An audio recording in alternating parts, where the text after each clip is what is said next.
కాకుండా అన్ని రకాల చేపలు తింటే మంచిదేనమ్మా, ఒక రకమే తినాలంటావా?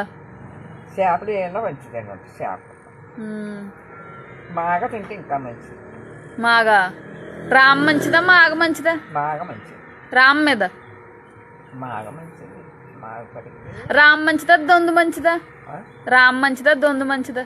మంచి రామ కంటే దొందు మంచిదా, దొందు కంటే రామ్ మంచిదా? దొందు మంచిది. దొందు మంచిదే కానీ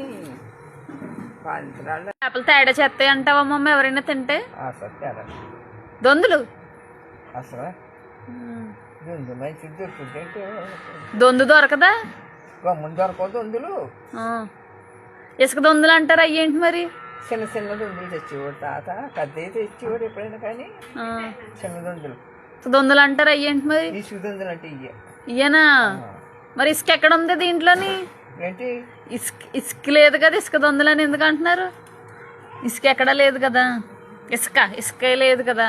ఇసుక కాదు మరి ఏంటో ఇసుక దొందు అంటారు. ఎందుకు అంటారంటావు? వద్దంట కదమ్మమ్మ ఇది. ఇసుక తింటదేమో మరి ఇసుక దొందు అంటారు. మరి చేపలన్నీ ఇసుకలే తింటాయి ఎక్కువ. ఎందుకంటావు? ఎందుకంటే మేతలు ఇసుకలు పుట్టిన పిల్లలు తినేస్తుంటాయి. పిల్లలు తినేస్తాయా? చేప పిల్లలు తింటాయి. చేపలు తినేస్తాయా? ఆ చేప పిల్లలే కానీ ఏమన్నా చిన్న చిన్న చేపలు ఉంటాయి చూడు కాలువలు, అవి కూడా తినేస్తాయి.